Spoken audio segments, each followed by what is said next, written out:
सो स्वागत है आप सभी का भाई विदो चैनल की एक और नई वीडियो में। तो भाई लोग, जैसा कि तुम लोगों ने देखा है टाइटल थंबनेल, तो हम आज देखने वाले हैं सौरव जोशी के भाई कुणाली जोशी। भाई मैं सौरव जोशी के व्लॉग्स बहुत देखता हूँ और मुझे पता है कमेंट में आ जाएंगे, "है भाई किसके व्लॉग देखता है वो ना ऐसा ऐसा"। भाई सबकी एक पर्सनल चॉइस होती है और मैं बहुत से यूट्यूबर्स को देखता हूँ, सिर्फ वो सौरव जोशी ही नहीं, बहुत से यूट्यूबर्स हैं जिनको मैं देखता हूँ। उनमें से सौरव जोशी भी एक है और ऑलमोस्ट मैं उन्हें बहुत टाइम से फॉलो कर रहा हूँ। तो मैंने कहा मेरी फीड में आएगी वीडियो कुणाली जोशी की luxury life expect YouTube channel की तरफ से, जिसमें कि भाई बहुत से और अलग अलग फैक्ट्स भी होने वाले हैं। बट कुणाली जोशी की लग्जरी लाइफ क्या है, हालांकि मैंने देखा है, बट एग्जैक्ट स्टोरी क्या है वो मैं एक्सपेक्ट भाई बताएंगे और इसकी original video link, creator link तो डिस्क्रिप्शन में मिल जाएगी। तो चलो सीधा वीडियो में चलते हैं ना मेरे भाई।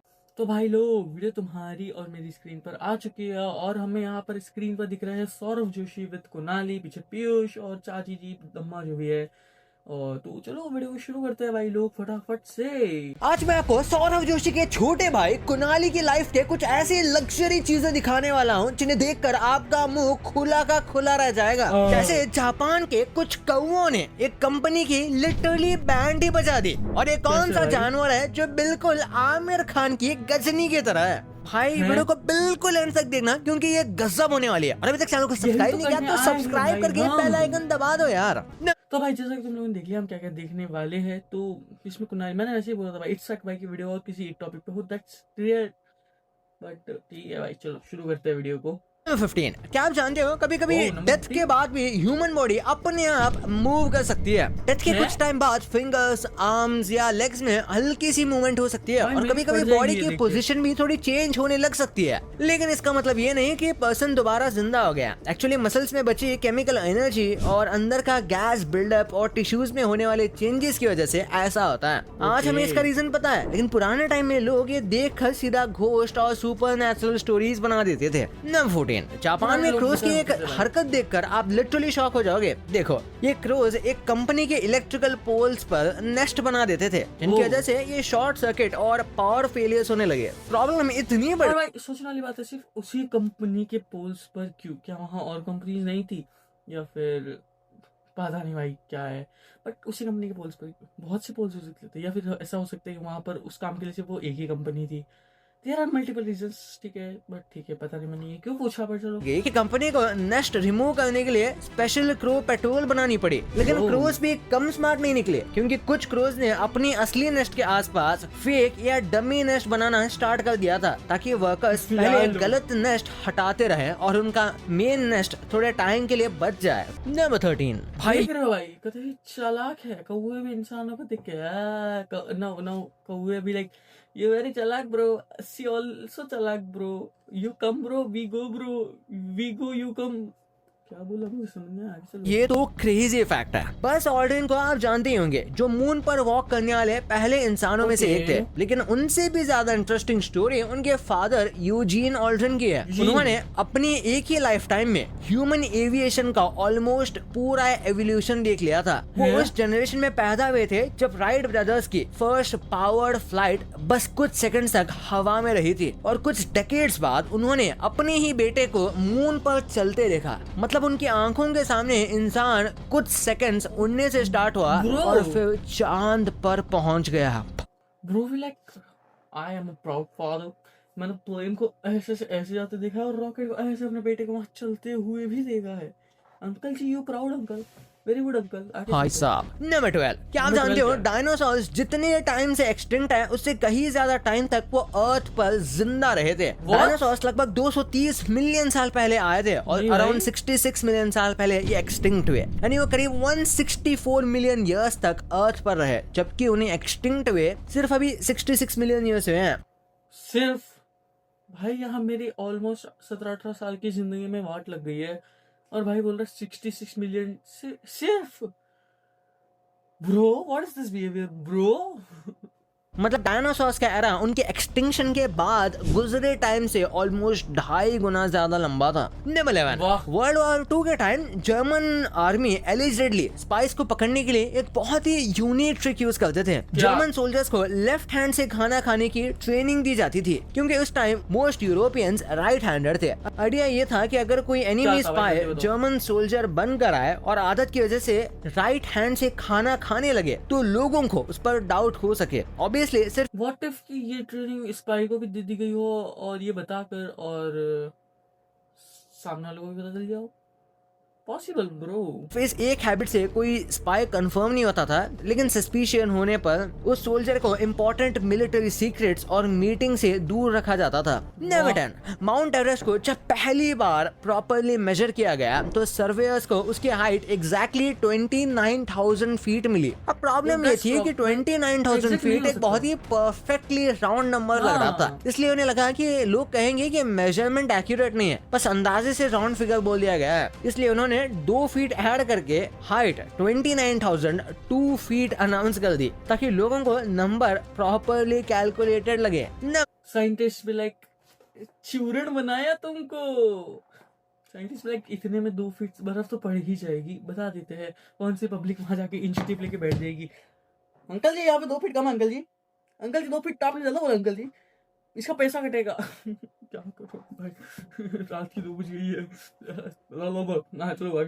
स्क्विरल्स विंटर के लिए नट्स को अलग अलग जगहों पर जमीन के अंदर छुपा देती है, लेकिन प्रॉब्लम ये है कि वो हर हाइडिंग प्लेस याद नहीं रख पाती, इसलिए बहुत से नट्स वही दबे रह जाते हैं और बाद में प्लांट्स या ट्रीज बन सकते हैं। यानी स्क्विरल अपने फूड को स्टोर कर रही होती है, लेकिन जो नट्स वो भूल जाते हैं वही अननोइंगली नए ट्रीज ग्रो करने में हेल्प कर देते हैं। नंबर 8, क्या आपको पता है एक नर्स को जो किसी बड़े हॉस्पिटल में काम करती है वो सिर्फ 1-2 महीने में उतने डेड पर्सन देख लेती है जितना एक एवरेज इंसान शायद अपनी पूरी लाइफ में नहीं देख पाता, क्योंकि बड़े हॉस्पिटल्स में डेली सीरियस केसेस आते हैं और हर पेशेंट बच नहीं पाता। इसलिए नर्स का काम सिर्फ इंजेक्शन लगाना या मेडिसिन देना नहीं होता, उन्हें बार बार लाइफ और डेथ दोनों को क्लोज से देखना पड़ता है और शायद इसी वजह से हॉस्पिटल स्टाफ मेंटली इतना स्ट्रांग हो जाता है। नंबर 7, ब्रो मैंने भी लाइक मेरे फैमिली मेंबर है एक जो हॉस्पिटल में काम करते हैं और मैं उनके साथ रुका था एक रात हॉस्पिटल में और मैंने वहाँ पर डिलीवरी भी देखी और सेम नाइट मैंने एक डेथ भी देखी थी।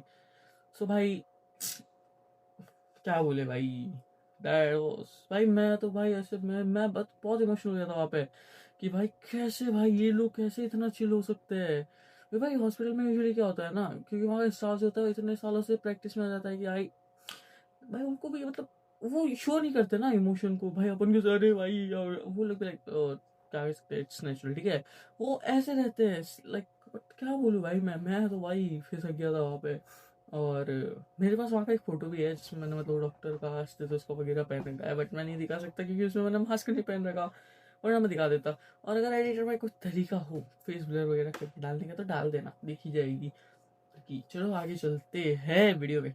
क्या आप जानते हो इंजेक्शन और बेसिक सुटरिंग मतलब स्टिचेस लगाने की प्रैक्टिस, इसके लिए कभी कभी ऑरेंज का यूज किया जाता है। ऑरेंज पील में नीडल डालने पर बिगिनर्स को थोड़ा रेजिस्टेंस फील होता है, जिससे वो नीडल का एंगल, हैंड प्रेशर और कंट्रोल समझ सके। Obviously orange peel human skin का परफेक्ट रिप्लेसमेंट नहीं है, लेकिन स्टार्टिंग प्रैक्टिस के लिए ये एक चीप और इजीली अवेलेबल ऑप्शन बन जाता है। नंबर 6, प्रिसीजन तो बहुत चाहिए भाई इसके लिए। भाई मैंने वो देखे हैं वहाँ के नीडल्स, ऑब्जेक्ट्स वगैरह, मुझे पता है ब्रो, दैट्स बहुत ही अजीब हो जाता है। क्या आपको पता है दुनिया में रियल फ्लामिंगो से ज्यादा प्लास्टिक पिंक फ्लामिंगोज हैं। ये प्लास्टिक फ्लामिंगोज 1950s में अमेरिका में लॉन डेकोरेशन के तौर पर पॉपुलर हुए और बाद में मिलियंस की क्वांटिटी में मैन्युफैक्चर किए गए। रियल फ्लामिंगोज सिर्फ कुछ स्पेसिफिक रीजन्स में मिलते हैं, लेकिन उनकी प्लास्टिक कॉपीज गार्डन्स, होटल्स और पार्टीज के थ्रू ऑलमोस्ट पूरी दुनिया में पहुंच गई है। नंबर 5, एक बार ये सोचो समुद्र के अंदर प्लेन ज्यादा है या आसमान में शिप्स। क्वेश्चन सुनने में थोड़ा अजीब लगता है, लेकिन आंसर सिंपल है। हिस्ट्री में बहुत सारे एयरक्राफ्ट ओशंस और सीज में क्रैश हो चुके हैं, इसलिए पानी के नीचे एयरप्लेन्स मिल सकते हैं, लेकिन आसमान में परमानेंटली रहने वाली शिप्स तो होती नहीं, तो टेक्निकली इसका आंसर प्लेन है। वाह यूपीएससी में आएगा, मैं नोट कर लेता हूँ। मेरे पेपर का है भाई, थोड़ा पेपर को नोट कर लेता हूँ भाई, कुछ काम आ जाएगा भाई। अरे पेपर आ गया मेरे भाई, नोट कर लेता हूँ भाई। पेन नहीं है भाई, पसीने से नोट कर लेता हूँ। हाँ भाई, प्लेन ज़्यादा होते हैं, थोड़ा और पसीना आ जा भाई। क्या पॉइंट था भाई ये, लाइक लेजिटली भाई ये कोई पॉइंट था ढंग का। ठीक है भाई, भाई ने बताया ना, मान लिया, तूने मान लिया, मैंने मान लिया। इसी बात पे लाइक कर दो, सब्सक्राइब कर दो। और आगे 4 वेटिकन सिटी दुनिया का सबसे छोटा इंडिपेंडेंट कंट्री है। हाँ, और इस ये वजह पता है से मुझे। वहाँ एक फनी कैलकुलेशन निकलती है। वेटिकन जैसे सिटी कि में क्या? जनरली एक ही पोप होता है, लेकिन कंट्री का एरिया इतना छोटा है कि जब इसी एक पोप को पर स्क्वायर माइल कैलकुलेट करते हैं तो आंसर रफली 5.6 पोप्स पर स्क्वायर माइल आ जाता है। अब इसका ये मतलब नहीं कि वहाँ 5 पोप घूम रहे हैं, पोप एक ही है, बस वेटिकन सिटी इतना छोटा है कि मैथ्स ने उस एक पोप को भी 5.6 बना दिया है। वाह, देख रहा हो भाई, कैलकुलेशन इज नॉट कैलकुलेशनिंग। यहाँ का सबसे चिल एनिमल कौन सा है? ये है कैपिबारा, क्योंकि ये कैपिबारा? बर्ड्स, मंकीज, भाई मुझे वो मीम याद आ गया, धर्म बरा या करम बरा। अबे भाई, छी भाई, क्या दोस्त करता हूँ मैं, छी। पर पुकी बाबा की याद आ गई, धर्म बरा या करम बरा, क्या बरा। टर्टल्स, डक्स और यहाँ तक कि क्रोकोडाइल्स के आसपास भी बिल्कुल पीसफुली बैठ जाता है। वाह। कई बार स्मॉल बर्ड्स इसकी बॉडी पर बैठकर पैरासाइट्स तक खा लेती हैं और इसे कोई प्रॉब्लम नहीं होती। मतलब जंगल में बाकी एनिमल्स एक दूसरे से बच कर रहते हैं और कैपिबारा वो बंदा है जो ग्रुप में जाकर एडजस्ट हो जाता है। ब्रो वे लाइक, तुमको जो करना है करते रहो, I am just chill man, I am sigma man, I am man. आज हम इंसान अपनी हर छोटी बड़ी चीज में तरक्की कर रहे हैं, नए क्या? डिजाइन और फीचर्स के साथ। पर क्या आपको पता है कि एक ऐसी चीज भी है जिसमें इंसान ने 170 साल से ज्यादा टाइम से कुछ इनोवेट ही नहीं किया? क्या? और ये चीज है आपके घर में पड़ी छोटी सी सेफ्टी पिन। हाँ भाई, ये सेफ्टी पिन जिसे अमेरिकन इन्वेंटर वॉल्टर हंट ने 1849 में डिजाइन किया था और तब से लेकर आज तक डिजाइन से लेकर स्ट्रक्चर तक लगभग सब सेम ही है। बस समय के साथ इसके साइज और मेटल जरूर बदले गए। ये इसलिए क्योंकि वॉल्टर हंट ने इसका डिजाइन ही ऐसा बना दिया था कि डिजाइनर्स को आगे कुछ बड़ा करने की जरूरत ही नहीं पड़ी और ये आज भी अपना काम बहुत अच्छे से कर रहे हैं। इसलिए इनोवेटर्स ने इसके आगे कुछ ट्राई ही नहीं किया। तो भाई लोग, ठीक है, पेंस का तो वो मम्मियों का मैटर है, क्योंकि भाई वो पेन सिर्फ पता है कब काम आती है, जब तुम किसी लकड़ी पे हाथ मार दो तुम्हारे हाथ में वो लकड़ी घुस जाती है। हमारे यहाँ तो फास्ट बोलते हैं भाई, जब वो तुम्हारी उंगली में घुस जाती है तब मम्मी ऐसे उसको निकालती है टॉर्च लगा के, तभी काम आती है। मेरे को वो पेन उसके लगा काम नहीं आती। और अब आ चुका है नंबर 1, जिसके लिए तुमने इस वीडियो पे क्लिक किया था, सौरव जोशी के भाई कुणाली जोशी की लग्जरी लाइफ देखने के लिए। तो चलो भाई लोग, चालू करते हैं उस पॉइंट को। अब मैं आपको कुणाली की लाइफ की कुछ ऐसी लग्जरी चीजें बताऊंगा जिन्हें सुनकर आप शॉक होने वाले हो। क्या सबसे पहले भाई? कुणाली अभी सिर्फ 8-9 साल के हैं, बट इस छोटी सी एज में उनकी फैन फॉलोइंग इतनी तगड़ी है कि जब वो स्कूल से बाहर आते हैं तो उनके साथ फोटोज और वीडियोस बनाने के लिए लोग पहले से ही खड़े रहते हैं। यहाँ तक कि स्कूल के टीचर्स भी कुणाली के साथ स्कूल में ही वीडियोस बनाकर सोशल मैंने भाई देखा है इंस्टाग्राम पे कुछ वीडियोस देखी है जिसमें मतलब कोई डांस चल रहा होता है और कुणाली सबसे आगे खड़ा होता है भाई, उसका पूरा कमेंट सेक्शन कुणाली कंटेंट मशीन, लाइक ऐसे व्यूज छापने की मशीन। भाई बहुत सही चलता है भाई इनको। पीयूष कुणाली भाई, सौरभ भाई के करियर का कहीं ना कहीं नींव वही है भाई। पीयूष कुणाली तो फिर भी बाद में आया था, बट भाई है भाई लोग के दम पे भाई ने बना लिया, पूरी फैमिली सेट कर दी भाई। इंस्पिरेशनल स्टोरी है सौरभ भाई की। आज तुम भाई कितना भी ट्रोल कर लो उनको, बट है भाई उनकी स्टोरी बहुत इंस्पिरेशनल है। चलो भाई आगे चलते हैं।